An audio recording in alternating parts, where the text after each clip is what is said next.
Chương trình này được bảo trợ bởi Family Joy, tổ ấm y tế của mọi gia đình, 714 898 0765.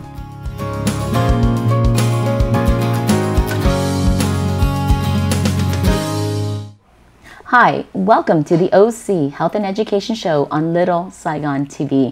To us, OC stands for community because we believe that our community is stronger when we come together.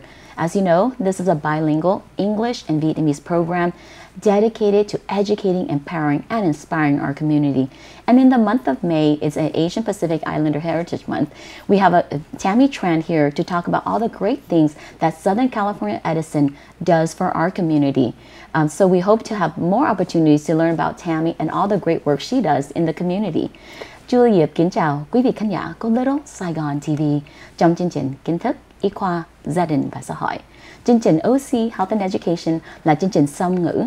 Julie hy vọng hôm nay Julie với Tammy Tran có thời gian nói chuyện với quý vị về giới thiệu rất nhiều chương trình của Southern California Edison đã giúp cho cộng đồng Việt Nam của mình. Tammy, thank you so much for coming here and coming back to our show. Oh, thank you. No, I really appreciate it. And as you were introducing your show, I was just thinking about what pride I have in you, because I think we've known each other for at least 10 năm, phải không Julie? Yeah, you just do so many things. Hai chị em mình quen nhau cũng gần 10 năm rồi, cho nên nghe Julie vừa nói tiếng Anh, vừa nói tiếng Việt mà có một cái show riêng trên đài Little Saigon TV thì rất là hãnh diện với tư cách là một người phụ nữ Việt Nam. I'm just so proud of you and all the work that you do. Well, you know, I think the thing about our community is that we lift each other's up.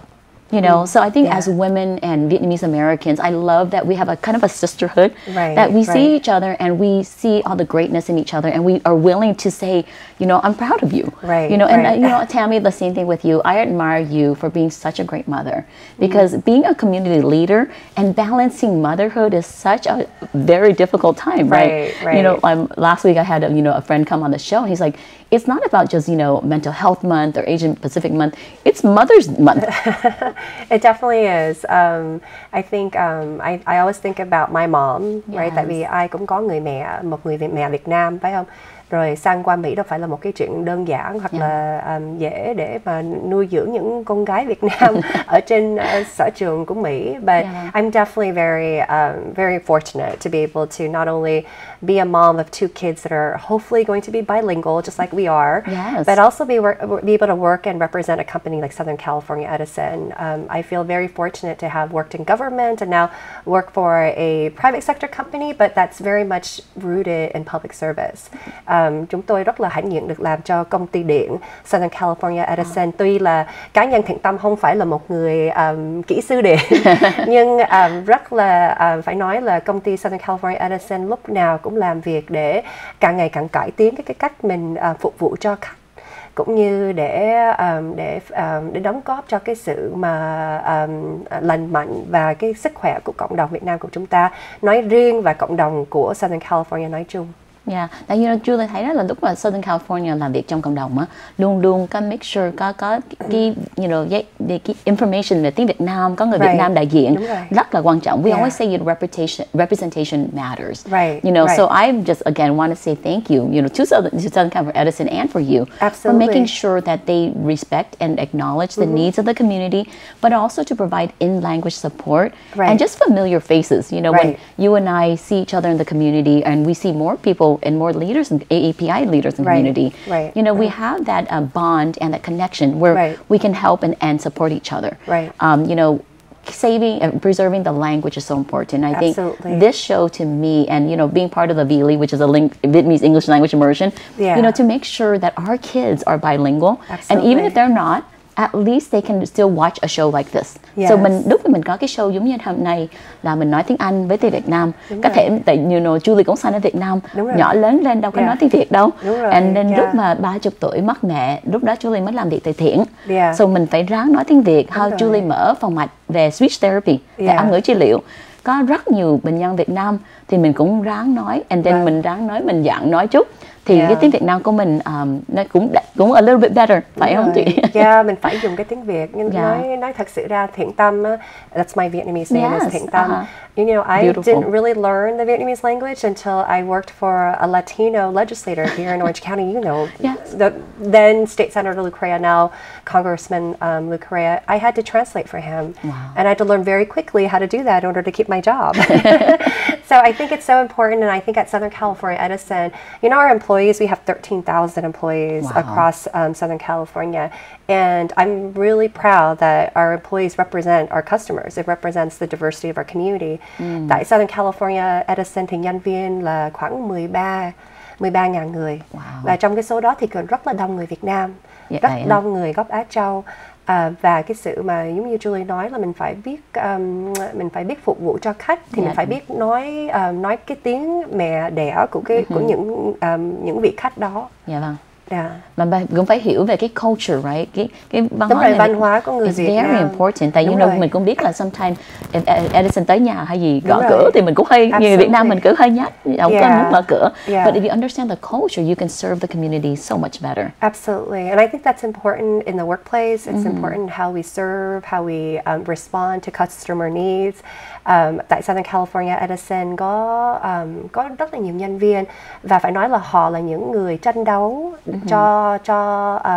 cho khách hàng và cái sự đại diện của những cộng đồng thiểu số.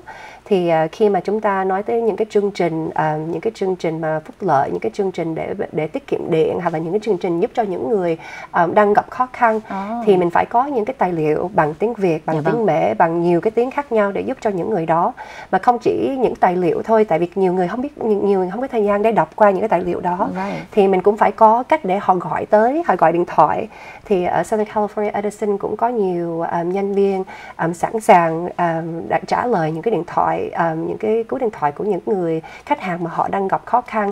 Thì những cái khó khăn rất là nhiều, từ vấn đề mà có thể giảm điện, hoặc là không tháng này tại vì ba mẹ mất job hoặc là gì đó cần sự giúp đỡ, thì nó có nhiều cái chương trình đó để giúp cho những người đang gặp khó khăn. But I think like during COVID too, I'm sure you guys went over and beyond to help the community. So trong cái mùa COVID đó, Tammy chia sẻ với Julie một chút đó, là trong cái mùa đó Edison phải làm gì khác biệt để giúp cho cộng đồng của mình? Oh, absolutely. I mean, during COVID, a lot of things changed for everybody, and it did change for our employees at Southern California Edison, but also for our customers, and that was something that was very front and center for us. Thì dĩ nhiên trong cái mùa dịch, trong cái dịch của COVID vừa rồi đó, thì nó thay đổi rất là nhiều, không chỉ riêng cho những người nhân viên tại Southern California Edison mà cho khách hàng. Và cái điều đó là chúng tôi rất là chú ý. Và khách hàng, khi mà nói tới khách hàng thì mình nói đến những cơ sở thương mại, mình nói đến những cái cơ quan mà phải làm việc và bây giờ phải làm việc tại nhà. Và khách hàng ai cũng phải sử dụng điện hết. Và những người nói chung gặp khó khăn về mặt tài chính rất là nhiều. Những người không đi làm được hoặc là bị mất việc làm. Cho nên ở Southern California Edison là mình có những cái chương trình để giúp cho những người qua bill assistance, qua những cái chương trình để giúp cho những người mà vì cái sự khó khăn về tài chính họ không có trả được tiền điện, hoặc là họ mất việc, hoặc mà điều lúc mà họ không có khả năng trả tiền điện thì có bị cắt, có bị các cái program gì để giúp cho họ không? Không, thì đại khái là tại Southern California Edison là mình đã quyết định không cắt điện cho những người đang sử dụng điện. Và mình cũng có những cái chương trình để giúp cho họ có thể trả lại trả cái tiền điện qua cái thời gian dài hơn, hoặc là ngay cả mình giống như là gọi là không cho những cái người mà lợi tức thấp hoặc là thấp á, thì họ coi như là không cần trả tiền điện nữa. Edison có chương trình kêu gọi những cái người ở tại nhân viên đóng góp cho một cái quỹ. Cái quỹ đó mình gom lại, mình giúp cho những người mà không trả tiền điện được. Và ngoài ra cũng có những cái chương trình mà tất cả những khách hàng của Southern California Edison nó đóng góp vô để giúp cho những người nghèo nhất trong xã hội của mình. I'm just so happy to hear that Southern California Edison was so innovative during during the pandemic to come up with all these great ideas and even opportunities to contribute back to the community. As you're mentioning, they're able to get because it's ideas that sometimes like it's still new and novel. because giving opportunities for employees to even give back to the community, to help pay for the bills that if they can't do it, right? Because you know, money has to come from somewhere, right? Yes, and but for an organization or a company that large to offer the opportunity to give back to the community, I just want to say thank you, you know, because I think that's amazing, you know, to be able to do that. Because, you know, as I work in the nonprofit world, we're like, oh, I have to do everything. But my friend says, Julie, if you're going to take all the opportunities to give back, and we don't have time opportunities to do it, you didn't give us the opportunity to actually feel like go in that joy of where you got to go when you give back. So I think that's a great mentorship program and a great model for the community. Yeah, so it's interesting that you're calling it innovation, because what I will say is that, you know, at Edison, we've been, you know, serving our customers here in Southern California, Edison, for more than 135 years, hơn 135 năm. Cái sự mà phục vụ cho khách á, hoặc là đóng góp lại cộng đồng á, là cái truyền thống của Southern California Edison. It's been a tradition for us to serve our customers. Well, you know, after the commercial break, Tammy, I didn't mean to cut you off, but we're going to be able to continue our conversation and more about all the great programs. Sure. Julie, cảm ơn quý vị khán giả của Little Saigon TV hôm nay có thời gian nói chuyện với Tammy Tran with Southern California Edison. Sau vòng quảng cáo, chúng tôi sẽ tiếp tục nói thêm về rất nhiều chương trình.